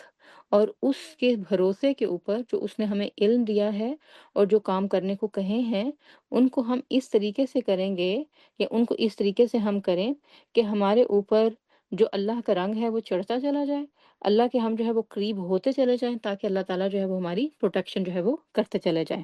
ہم دعا کرتے ہیں کہ اللہ، ہم آپ پر بھروسہ کرتے ہوئے آپ ہی کی حفاظت میں آتے ہیں گروہوں میں پھونکے مارنے والیوں کے شر سے۔ ہم اللہ کے کلام سے، دعاؤں سے، قرآن سے پروٹیکشن لیتے ہیں، اور پھر اس کے بعد جو ہے وہ ہوتا کیا ہے کہ گروہ میں جو پھونکے مارتی ہیں ان کا شر جو ہے وہ بے اثر ہو جاتا ہے، وہ کام نہیں کرتا۔ پھر اس کے بعد اس صورت کے ذریعے سے ہمیں جو سکھایا گیا ہے کہ ہم نے اپنا جو تحفظ کرنا ہے، اس میں بات جو ہے وہ پھر ہم نے جو ہے وہ کیا سیکھی ہے کہ جو بھی کام ہم کرتے ہیں وہ اللہ کی نظر میں ہوتا ہے، نیکی کا ہو یا برائی کا ہو۔ جب ہم نیکی کا کام کرتے ہیں تو اللہ کے قریب ہو جاتے ہیں، اور یہ جو شر ہے یہ ہمارا کچھ نہیں بگاڑ سکتے، اور جب ہم برائی کرتے ہیں تو پھر اس کے بعد کیا ہوتا ہے کہ یہ جو برائی کی وجہ سے اللہ سے دور ہوتے ہیں تو پکڑے جاتے ہیں۔ یہ بات جو ہے وہ ہمیں ان آیات سے ابھی تک جو ہے وہ سیکھی کہ ہم نے سیکھی ہے۔ تو اب ہمیں اپنا تحفظ کرنا ہے، بات یہاں تک جو ہے وہ تو پہنچ گئی ہے۔ تحفظ کیسے کرنا ہے اس کو جو ہے وہ ہم آگے دیکھیں گے، لیکن ابھی اس آیت کا، اس صورت کی آخری آیت جو ہے وہ باقی ہے، اس کو دیکھ لیتے ہیں تاکہ پھر ہم اکٹھے جو ہے وہ اس کا کیور دیکھیں۔ ومن شر حاسدin اذا حسد، کہ ہم نے پناہ مانگنی ہے اور کس سے؟ کہ جو حاسد ہے اس کے حسد سے۔ تو جادو اور سحر جو ہے وہ کیوں کیا جاتا ہے؟ حسد کی وجہ سے۔ یہ حسد ہی کی سٹیجز ہیں جو جادو تک جو ہے وہ جا کر ختم ہوتی ہیں۔ دوسروں کو نقصان دینے کے لیے، یعنی جو حسد ہوتا ہے یہ کیوں کیا جاتا ہے؟ اس کے پیچھے جو ہے وہ کیا موٹیو ہوتا ہے؟ دوسروں کو نقصان دینا۔ نمبر ایک، دوسروں کے پاس جو نعمت ہے اس کے بارے میں یہ خیال کرنا کہ وہ ان سے چھن جائے اور میرے پاس آ جائے، اور اگر میرے پاس نہیں بھی آتی ان سے ضرور چھن جائے۔ ہم عموماً جو ہے وہ نا وہ دعا کرتے ہیں دوسروں کے حسد سے بچنے کے لیے، لیکن اگر یہی حسد کی فیلنگز جو ہے ہمارے اپنے اندر آ جائے تو جتنی دوسروں کے بارے میں یا دوسروں کی فیلنگز حسد کی ہمارے بارے میں ڈیٹریمنٹل تباہ کن ہے، اس سے زیادہ جو ہے یہ ہماری اپنی فیلنگز ہمارے اپنے لیے جو ہے وہ ڈیٹریمنٹل ہیں، نقصان دہ ہیں۔ وہ کیسے؟ اسی حسد کی وجہ سے انسان کبیرہ گناہوں میں مبتلا ہوتا ہے۔ شیطان کی مثال سامنے ہے، اللہ کا اتنا عبادت گزار تھا اور کہاں اللہ کی جو ہے وہ نافرمانی کر گزرا۔ پھر اس کے بعد جو ہے وہ کیا ہوتا ہے کہ انہی کبیرہ گناہوں کی وجہ سے ہمارے اندر جو ہے یہ امکانات پیدا ہو جاتے ہیں کہ ہمارا ایمان جو ہے وہ جاتا رہتا ہے اور ہم اللہ سے جو ہے وہ دور ہو جاتے ہیں، ایمان رخصت ہو جاتا ہے۔ پھر اس کے بعد جو ہے یہ نیکیوں کو کھا جاتا ہے، جیسے کہ اللہ کے نبی صلی اللہ علیہ وسلم نے کہا آگ سوکھی لکڑی کو کھا جاتی ہے۔ آگ جو ہے وہ جیسے سوکھی لکڑی کو کھا جاتی ہے نا، اس طریقے سے یہ جو جادو، یہ جو حسد ہے، یہ ہماری جو ہے وہ جو نیکیاں ہیں ان کو کھا جاتا ہے۔ آپ کے سامنے یہ جو بلینک سلائڈ آ رہی ہے نا، ذرا آپ اس کو غور سے دیکھیں۔ آپ نے نیکیاں جمع کر کے اپنا نامہ اعمال بھرا ہو، اور دوسری طرف آپ حسد بھی کر رہے ہوں اور اب اللہ کے حضور پہنچے تو پتہ چلے کہ آپ کا نامہ اعمال جو ہے وہ تو اس طریقے سے ہے، وہاں پر تو نیکی کے نام پر کوئی ایک بھی چیز موجود نہیں ہے۔ اب آپ صفحے پلٹیں، آگے جائیں پیچھے جائیں، جب نامہ اعمال ملے تو وہاں پر تو کچھ بھی نہیں ہوگا۔ تو یہ حال ہوگا، یہ حال کرتا ہے حسد انسان کے ساتھ۔ اور جو دنیا میں پہلا گناہ ہوا وہ اسی حسد کی جذبے کی وجہ سے ہی ہوا، کلاسیکل اگزامپل ہے شیطان کی۔ پھر اس کے بعد جو ہے یہ اس کا سلسلہ رکا نہیں ہے۔ آپ دیکھیں جیسے آپ کی کبھی نیل پر فنگس ہوئی ہے، کبھی جسم کی کسی حصے پر فنگس ہوئی ہو اور آپ نے اس کا شروع میں جو ہے وہ کیور نہ کیا ہو،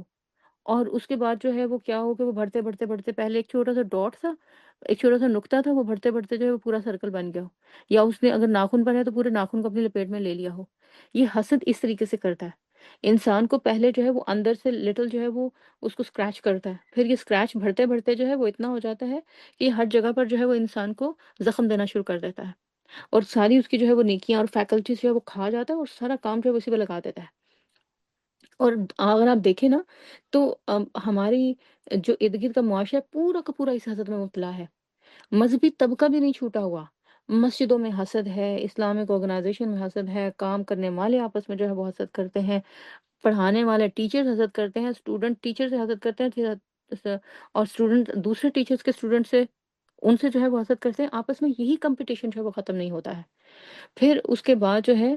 آپ یہ دیکھیں کہ یہی چیز جو ہے یہ آپ کو اپنے معاشرے میں اتنی جو ہے وہ بڑی ہوئی ملتی ہے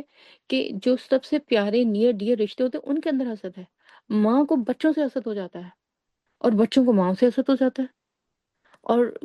کبھی خاص طور پر جن گھروں میں میاں بیوی کی نہیں بنتی ہے اور اس کے بعد جو ہے ماں باپ ایک دوسرے کو چڑانے کے لیے جو بچوں کو جو ہے وہ امپورٹنس دیتے ہیں، دوسرا پارٹنر اس قسم کی جو ہے وہ فیلنگز کے اندر جو ہے وہ آتا ہے، اور یہ سوشل پرابلمس ہیں ہمارے، جن کا جو ہے وہ نتیجہ پھر مزید پرابلمس در پرابلمس کی شکل میں نکلتا ہے۔ پھر اس کے بعد جو ہے آپ دیکھیں بہن اور بھائیوں کے درمیان یہی کمپلین ختم نہیں ہوتی۔ امی جو ہے مما جو ہے وہ بھائیوں کو زیادہ امپورٹنس دیتی ہے، بھائی کہتے ہیں نہیں ہماری بہن کو زیادہ امپورٹنس ملتی ہے، ابا تو جو ہے وہ ہماری بہن کی جو ہے وہ بات سنتے ہیں، بہنوں کی بہنوں سے آپس میں جو ہے وہ نہیں بنتی، دوستوں کی دوستوں سے نہیں بنتی، ان کے اندر جو ہے وہ حسد، اور ہسبینڈ کی وائف کے ساتھ، اور پھر اوور آل دیکھا جائے عورتوں کی مردوں کے ساتھ جیلسی، مردوں کی عورتوں کے ساتھ جو ہے وہ جیلسی، یہ جو ہے وہ حال ہو چکا ہوا ہے۔ یعنی اتنا جو ہے یہ جو سوشل ایول ہے ہمارے اندر پینیٹریٹ کیا ہوا ہے، ہمارے گھروں کے اندر بھی، ہماری سوسائٹی کے اندر بھی، فرد سے لے کے معاشرے تک کوئی جو ہے وہ اسے محفوظ نہیں ہے، کوئی پلیٹ فارم، کوئی آرگنائزیشن، کچھ بھی نہیں۔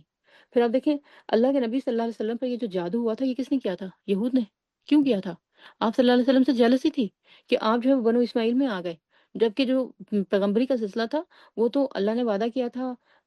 بنو اسرائیل کے اندر، تو بنو اسرائیل سے ختم کر کے بنو اسماعیل کے اندر جو ہے وہ کیسے چلا گیا؟ اللہ کے نبی صلی اللہ علیہ وسلم کی نبوت کی جو نعمت تھی اس کو تسلیم کرنے سے انکار کر دیا، نقصان کیا ہوا؟ خود مغضوب علیہم جو ہے وہ بن گئے، اللہ نے جو ہے ان کو مغضوب زدہ جو ہے وہ قرار دے دیا۔ تو حاسد جو ہے وہ اللہ کا مغبوز بن جاتا ہے، یہ حالت جو ہے وہ ہو جاتی ہے، یہ سٹیج جو ہے وہ ہو جاتی ہے۔ یعنی ہم جو ہے وہ جادو کو اور اس کو روتے ہیں، اس کی ابتدا جو جس چیز سے ہوتی ہے وہ حسد ہے۔ حسد ہی سے جو ہے وہ انسان آئین کی طرف جو ہے وہ جاتا ہے، حسد ہی سے جو ہے وہ انسان دوسروں کو جو ہے وہ جادو اور سحر اور اس قسم کے نقصانات جو ہے وہ دینے کی طرف جاتا ہے۔ تو سب سے پہلے جو ہے اگر ہمیں یہ دیکھنا ہے نا، جیسے ہم بات کر رہے تھے کہ ضروری نہیں ہے دوسروں کا جو حسد ہے وہ ہمیں نقصان دے، ہمارا اپنا حسد ہمیں بہت زیادہ جو ہے وہ نقصان دے سکتا ہے۔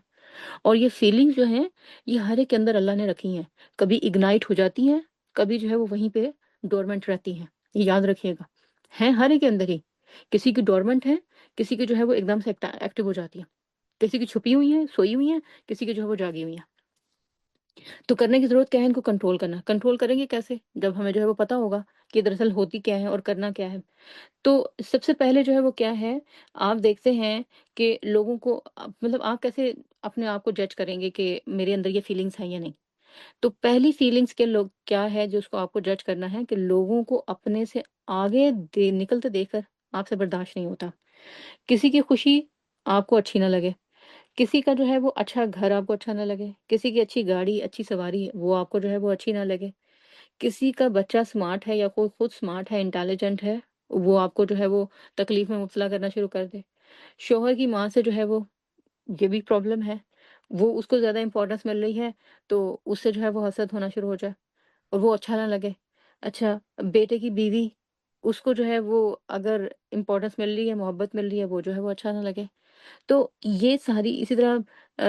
دوسروں کی بیٹیوں کو ان کے جو ہے وہ رشتے ہوتے دیکھ کر، دوسروں کے بیٹوں کے رشتے ہوتے دیکھ کر ان کے اندر جو ہے وہ انسان کے دل کے اندر جو ہے وہ گھٹن آئے، یہ سب کے سب جو ہیں یہ مارکس ہیں، یہ بلاٹس ہیں، یہ بتاتے ہیں کہ ہمارے اندر جو ہے یہ حسد کی بیماری پینیٹریٹ کی ہوئی ہے اور ایکٹیو ہو رہی ہے۔ اس کو فوری طور پر جو ہے وہیں پر کنٹرول کرنے کی جو ہے وہ ضرورت ہے۔ پھر آپ دیکھیں کپڑوں پر، جوتوں پر، بیگز پر، ان سب کے اوپر جو ہے وہ حسد، آپ جو ہے وہ پہن کے گئے ہیں ایک جو ہے وہ بڑا کھاڑی کا ڈریس یا یہ کہ ثنا سفینہ کا ڈریس، اور آگے جس محفل میں گئے ہیں، جس گیدرنگ میں گئے ہیں وہاں پر اس سے اچھا جو ہے وہ آپ جو ہے وہ پہن کے گئے ہیں ایک جو ہے وہ بڑا ڈریس، اور آگے جس محفل میں گئے ہیں، جس گیدرنگ میں گئے ہیں وہاں پر اس سے اچھا جو ہے وہ ڈریس پہن کے کوئی جو ہے وہ بیٹھا ہوا ہے، اور اور سب کے ساتھ ساتھ جو ہے وہ باتیں بھی کر رہا ہے، خوب جو ہے وہ چہک بھی رہے ہیں۔ آپ جو ہے وہیں سے جو ہے وہ ایسی فیلنگس لے کر آتے ہیں، نہ پارٹی میں انجوائے کیا، نہ واپس آئے و تب انجوائے کیا، بلکہ اگلے کئی دن تک جو ہے وہ ہیڈک ہی ہوتی رہی۔ یہ ہے حسد کی بیماری جو کہ لگی ہوئی ہوتی ہے۔ اور کسی کو جوتے کو دیکھ کر، کسی کے پرس کو دیکھ کر، کسی کے بچوں کو دیکھ کر، کسی کے بچوں کی کامیابیاں دیکھ کر، یہ جو ہیں یہ جتنی بھی فیلنگز ہمارے اندر آتی ہیں ریزنٹمنٹ کی اور خرابی کی یا پھر یہ کہ بری بری، یہ سب جو ہیں یہ کیا ہیں، یہ حسد ہے۔ تو ان کو جو ہے کنٹرول کرنا یہ بہت جو ہے وہ ضروری ہے، یہ نیگیٹو ایموشنز ہیں جن کو کنٹرول کرنا ہے۔ پھر اس کے اندر جو ہے اور یہ حسد جو ہے وہ ہمیں اندر ہی اندر سے کھائے جا رہا ہوتا ہے، ہمیں اندر ہی اندر سے جو ہے وہ تکلیف دے جا رہا ہوتا ہے، ایک طرف ہماری نیکیوں کو کھائے جا رہا ہوتا ہے اور دوسری طرف جو ہے وہ ہمارے اپنے اندر کی خوشی اور سکون جو ہے اس کو کھایا جا رہا ہوتا ہے۔ تو لہٰذا اس کو کنٹرول کرنا سب سے زیادہ جو ہے وہ ضروری ہے۔ اچھا، اب اس کے نقصانات جو ہے اس کو کنٹرول کیسے کریں گے؟ ہم عموماً جو ہے نا وہ دعا کرتے ہیں، اللہ ہمیں دوسروں کے حسد سے بچا، ومن شر حاسد اذا حسد، کی جب ہم دعا مانگتے ہیں کبھی ہم نے یہ نہیں سوچا ہوگا کہ اس دعا کو مانگتے ہوئے ہم اللہ سے مانگے اللہ ہمیں میرے اپنے حسد کی فیلنگ جو ہے نا اسی سے بچا لے۔ دوسروں کا حسد جو ہے نا وہ تو دعا کے ذریعے سے کنٹرول ہو جاتا ہے، آپ اس کو بچا لیں گے، لیکن یہ جو اپنا حسد ہے یہ دعا نہیں، اس کے لیے ان فیلنگز کو آئیڈینٹیفائی کرنا، ان کو کنٹرول کرنا، ان سے چھٹکارا پانا یہ جو ہے وہ بہت ضروری ہے۔ تو یہ اس سے بھی زیادہ جو ہے وہ محنت مانگتا ہے، زیادہ اس سے زیادہ جو ہے وہ توجہ مانگتا ہے۔ تو لہٰذا یہ ہے کہ ہمیں دو لیول پر جو ہے وہ کام کرنا ہے۔ نمبر ایک یہ کہ دوسروں کے حسد سے وہ تو ہمیں جو ہے وہ اپنے آپ کو بچانا ہی بچانا ہے، لیکن یہ ہے وہ کس طریقے سے کہ ظاہر ہے آپ دعا مانگیں سمپل، اور ومن شر حاسدin پڑھ پڑھ کر جو ہے وہ پھونک ماریں اپنے اوپر، اگر آپ کو لگتا ہے کہ کسی نے جو ہے وہ آپ کو نظر لگائی ہے یا کسی کو جو ہے وہ کسی کی حسد کی نظر آپ کے اوپر ہے تو آپ جو ہے وہ اس سے اپنے آپ کو جو ہے وہ بچا لیں گے۔ لیکن جتنا انسان خود حسد میں مبتلا ہوتا ہے وہ نقصان جو ہے وہ زیادہ محنت مانگتا ہے، اس نقصان سے بچنے کے لیے انسان کو زیادہ محنت کی جو ہے وہ ضرورت ہے۔ اچھا، اس کی ایک جو ہے وہ ایک اور سمٹمز یہ بھی ہوتا ہے کہ انسان کو دوسروں کی نعمتیں زیادہ نظر آتی ہیں، اپنی نعمتیں جو ہے وہ کم نظر آتی ہیں۔ تو سب سے پہلے جو ہے وہ کرنا کیا ہے، اپنی طرف آنے والا وہ جو شر ہے نا دوسروں کا، اس کو تو دعاؤں سے دور کریں، اور جو اپنے اندر کا شر ہے اس کو دور کرنے کے لیے جو اللہ نے آپ کو نعمتیں دی ہیں نا ان کا احساس کرنا شروع کریں، ان کو کاؤنٹ کرنا شروع کریں، ان کا شکر ادا کرنا شروع کریں۔ نمبر ایک چیز جو ہے وہ یہ ہے۔ نمبر ایک یہ کہ جس کی طرف دیکھ کر حسد ہو رہا ہے اس کو جو ہے وہ دعا دینا شروع کر دیں، اس کے بارے میں اچھا سوچنا شروع کر دیں، اس کے بارے میں جو ہے وہ سنسیئرلی اس کے بارے میں دعائیں کرنا، سوچنا، اس کے لیے جو ہے وہ ایکشن، فعل میں، عمل میں جو ہے وہ آپ کے نظر آنا شروع ہو جائے۔ کیونکہ جس طریقے سے حسد ہوتا ہے نا تو وہ انسان کے چہرے سے، باتوں سے، حرکتوں سے، اعمال سے، افعال سے جو ہے وہ نظر آنے لگتا ہے۔ اسی طریقے سے جو سنسیرٹی ہوتی ہے نا وہ بھی انسان کے عمل سے، افعال سے، باتوں سے، ریمارک سے یہاں سے جو ہے وہ نظر آتی ہے۔ تو لہٰذا جو ہے وہ کیا کرنا ہے کہ کوئی رچ ہے، کوئی نہیں رچ، کوئی اچھا ہے، کوئی آگے بڑھ رہا ہے، نہیں بڑھ رہا، بس جس کسی کی جو ہے وہ آپ کو اچھی خبر ملتی ہے آپ اس کو جو ہے وہ بارک اللہ کہہ کر اپنے آپ کو جو ہے وہ اس نیگیٹو فیلنگ سے اپنی جو ہے وہ جان چھڑائے، اور جو اپنی نعمتیں ہیں ان کے اوپر زیادہ سے زیادہ جو ہے وہ شکر کرنا شروع کریں، تو جو اپنے اندر کی فیلنگس ہیں وہ جو ہے وہ قابو میں آ جائیں گی۔ ایک اور جو ہے وہ بہت امپورٹنٹ ضروری چیز جس کو ہمیں اپنے آپ کو ریئلائز کرانا ہے وہ یہ ہے کہ ہم اس دنیا میں کیوں آئے ہیں، اس بات کو بار بار کرنا۔ ہمیں اللہ نے اس دنیا میں جیلس ہونے کے لیے نہیں پیدا کیا ہے، ایک دوسرے سے کمپٹیشن کرنے کے لیے نہیں بھیجا ہے۔ ہمارا دنیا میں آنے کا مقصد کیا ہے؟ جب اس کو بار بار ریوائو کرتے رہیں گے نا تو یہ جو فیلنگز ہیں حسد کی ان کے اوپر قابو پانا بڑا آسان ہو جائے گا۔ پھر یہ کہ ہمیں ایک بات کو یہ بھی جو ہے وہ تسلیم کرنا ہے، وَفَوْقَ كُلِّ ذِي عِلْمٍ عَلِيمٍ، کہ ہم جتنے بھی جو ہے وہ لائق فائق کیوں نہیں، جتنے بھی اچھے کیوں نہیں، جتنے بھی اسمارٹ کیوں نہیں، جتنے بھی جو ہے ہماری یونیک کوالٹیز کیوں نہیں، ہم میں سے ہر ایک کے اوپر ہم سے بڑھ کر کوئی موجود ہے۔ جب اس بات کو، اس حقیقت کو، اس یونیورسل ٹروتھ کو تسلیم کر لیں گے دوسروں کو اپنے سے آگے بڑھتا دیکھ کر جو ہے وہ آپ کو تکلیف نہیں ہوگی۔ اور ایک بات اور جس کو سوچنے کی ضرورت ہے، ہم میں سے ہر ایک جو ہے وہ یونیک ہے اپنی جگہ پر، ہم میں سے ہر ایک کو اللہ نے ڈفرینٹ ابیلٹیز دی ہیں، ڈفرینٹ کیپیسٹی دی ہے، ڈفرینٹ طریقے سے جو ہے وہ کام کرنا سکھایا ہے۔ لہٰذا نہ تو جو ہے وہ دوسروں کو دیکھ دیکھ کر جو ہے وہ کڑے، اور نہ ہی اپنے آپ کو جو ہے وہ دوسروں سے کمپیریزن کرتے کرتے جو ہے وہ فرسٹریٹ کریں۔ ٹھیک، اب یہ جو ہے وہ چیزیں حسد کے سلسلے میں ہیں، اور حسد کے جو گناہ ہیں ظاہر ہے کہ وہ بہت زیادہ ہیں، جیسے میں نے ذکر کیا شیطان کا جو ہے وہ تکبر، شیطان کی نافرمانی، پھر اس کے بعد اس کا کفر، شرک، اللہ کو چیلنج کرنا۔ پھر اگر دیکھیں تو آدم علیہ السلام کے بیٹوں کا جو ہے وہ جو حابیل اور قابیل کے درمیان قتل کا معاملہ تھا وہ جو ہے وہ اس وجہ سے ہوا، اللہ کے نبی صلی اللہ علیہ وسلم کے اوپر جادو اس وجہ سے ہوا۔ حضرت یوسف علیہ السلام کو اتنا جو آپ دیکھیں کہ کڈنیپ کیا گیا، ابڈکٹ کیا گیا، کنویں میں پھینکا گیا، اس کے پیچھے پیچھے وہ یہی جیلسی کا جو ہے وہ رویہ تھا۔ تو لہٰذا اس کو شروع سے خود کے اندر کنٹرول کرنے کی ضرورت ہے ہی ہے، بچوں کے اندر بھی جو ہے وہ شروع سے اس جذبے کو جب آپ آئیڈینٹیفائی کر لیں تو اس کو بھی فوری طور پر کنٹرول کرنے کی ضرورت ہے۔ بچوں کے سامنے ایک دوسرے کا دوسرے کے ساتھ کمپٹیشن کرانا، دوسرے کو دوسرے سے جو ہے وہ کمتر گردانتے ہوئے، وہ جب بچہ کمپلین کرے ہاں فلاں کو آپ زیادہ چاہتی ہیں تو آپ اسے بتانا شروع کر دیں ہاں دیکھو نا وہ تم سے زیادہ فرمانبردار ہے، دیکھو تم سے زیادہ میری بات مانتا ہے، دیکھو جو ہے وہ میری ایک بات کہنے پر دوڑ کے چلا جاتا ہے۔ یہ باتیں دوسرے بچے کے ذہن میں اس کے لیے جو حسد ہے اس کا جذبہ جو ہے وہ پیدا کر دیتی ہیں۔ تو لہٰذا ان باتوں سے جو ہے وہ بچنا ہے، یعنی خود بھی بچنا ہے، دوسروں کو بھی جو ہے وہ بچانے کی کوشش کرنی ہے۔ اور ایک اور بات، اللہ تعالیٰ نے انسانوں کو اپنی فطرت پر پیدا کیا ہے، انسان حسد نہیں کرتا، بلکہ انسان کے ساتھ جو اس کا کریم لگا ہوا ہے نا شیطان، جب وہ فیل کرتا ہے نا اس کے اندر یہ نیگیٹو فیلنگ آ رہی ہے وہ اس کو اور بڑھاتا ہے، وہ اس کو جو ہے وہ آگ لگاتا ہے اور تو لہٰذا یہ ہے کہ شیطان کے کنٹرول میں اپنے آپ کو نہیں دینا، استغفار کرنا ہے، اللہ سے پناہ لینی ہے، اور اللہ سے پناہ لینے کے لیے اللہ نے یہ صورتیں ہمیں سکھائی ہیں، اعوذ باللہ کی دعا سکھائی ہے، صبح شام کی اور جو ہے وہ دعائیں سکھائی ہیں۔ لہٰذا یہ صورتیں جو ہیں ان کو اگر آپ پڑھنا شروع کر دیں گے، اور خاص طور پر اگر آپ کو اپنے اندر یہ فیلنگ محسوس ہوتی ہے یا اپنے بچوں میں یا ارد گرد کے ماحول میں، اور پڑھ پڑھ کر جو ہے وہ شیطان سے پناہ مانگیں گے تو اللہ تعالیٰ جو ہے وہ پناہ جو ہے وہ آپ کو دے دے گا۔ اچھا، اب یہ کہ جس طرح جادو حق ہے اس طرح یہ حسد بھی حق ہے، اسی طرح آئین بھی جو ہے وہ حق ہے۔ تو یہ جو ہے یہ ان ساری چیزوں کا علاج جو ہے وہ اس صورت کے اندر ہے، یہ جو دعا اللہ نے سکھائی ہے قل اعوذ برب الفلق کی شکل میں اس کے اندر ہے، اللہ تعالیٰ سے جو ہے وہ پناہ طلب کرنے کے اندر ہے۔ اور یہ جو جادو ہے، اس کے بعد یہ جو آئین ہے جادو کا علاج ہے اس کو تو ہم آگے دیکھتے ہیں۔ یہ حسد کے نتیجے میں جو انسان کو نظر لگ جاتی ہے اس سلسلے میں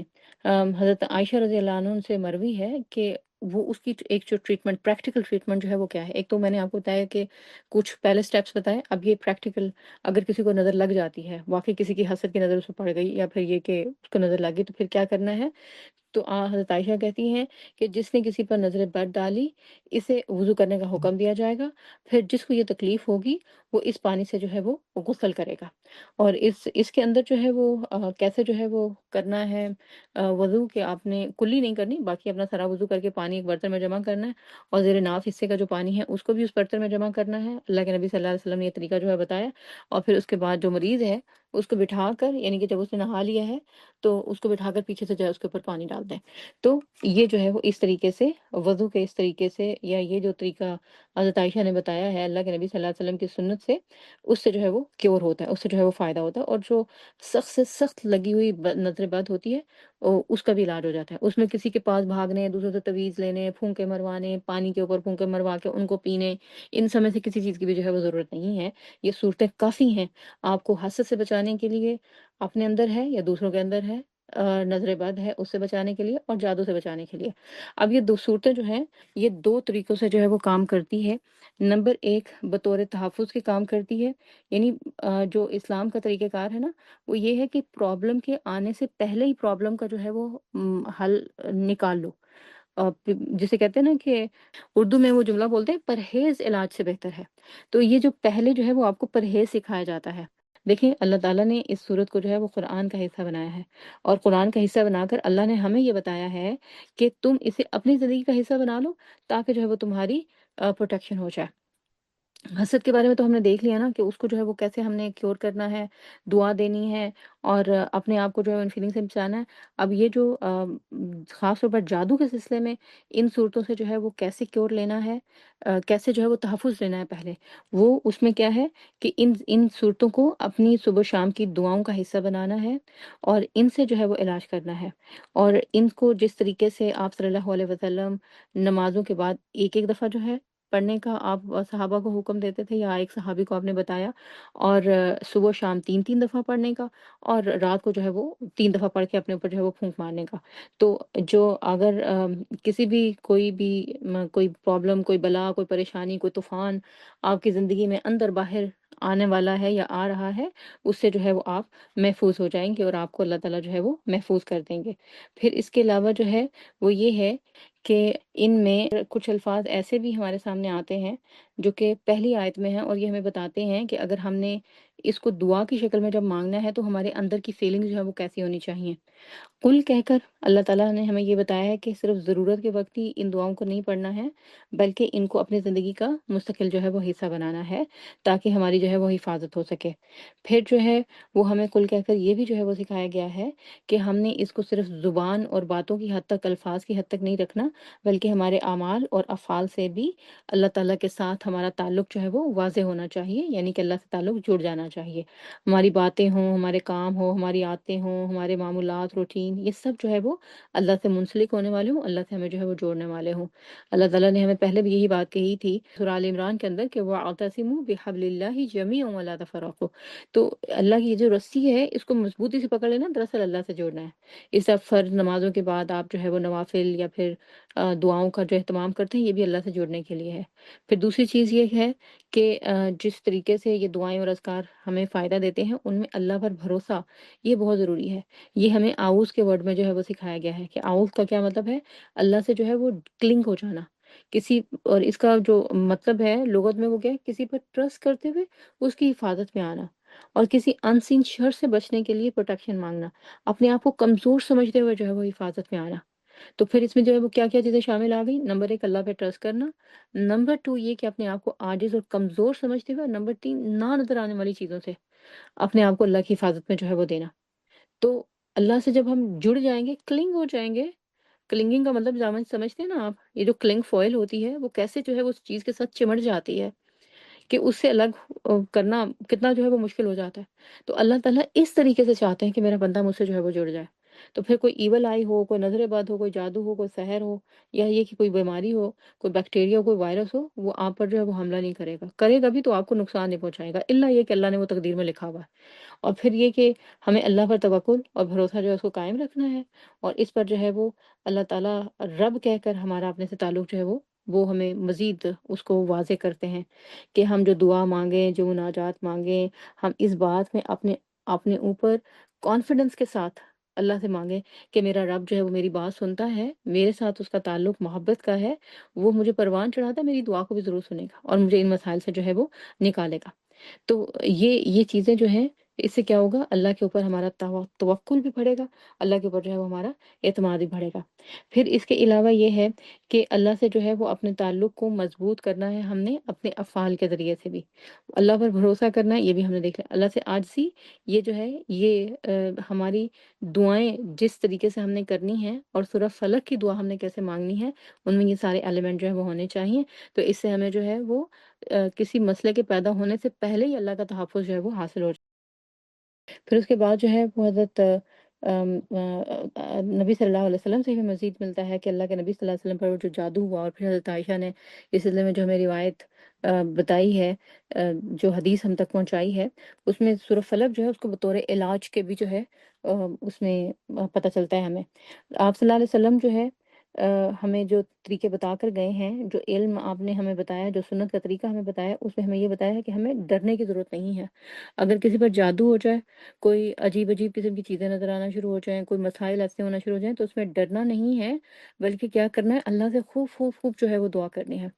اور اللہ سے دعا کریں گے تو اللہ تعالیٰ کے قریب ہو جائیں گے، اللہ کے قریب ہو جائیں گے، اللہ سے جڑ جائیں گے، اللہ سے تعلق مضبوط ہو جائے گا، اللہ آپ کی حفاظت کا انتظام خود غیب سے اپنے لشکروں کے ذریعے سے کرنا شروع کر دے گا، فرشتے آپ کی حفاظت کے لیے جو ہے وہ آنا شروع ہو جائیں گے۔ پھر اس میں یہ ہے کہ تقوی اختیار کرنا۔ تقوی کا مطلب یہ ہے کہ اللہ کی نافرمانی کے کاموں سے بچنا ہے۔ جب انسان نافرمانی کے کام کرتا ہے، اللہ سے دور ہوتا ہے، شیطان کے قریب ہوتا ہے۔ تو اگر کسی پر یہ حالت ہے تو اس کو زیادہ سے زیادہ جو ہے وہ کیا کرنا ہے، کوشش کر کے وہ مزید جو ہے وہ نیکی کے کام کر کے، برائی سے پرہیز کر کے، کوئی ایسی برائی چھوڑ کے جس کو لگتا ہے اللہ سے مجھے دور کر رہی ہے،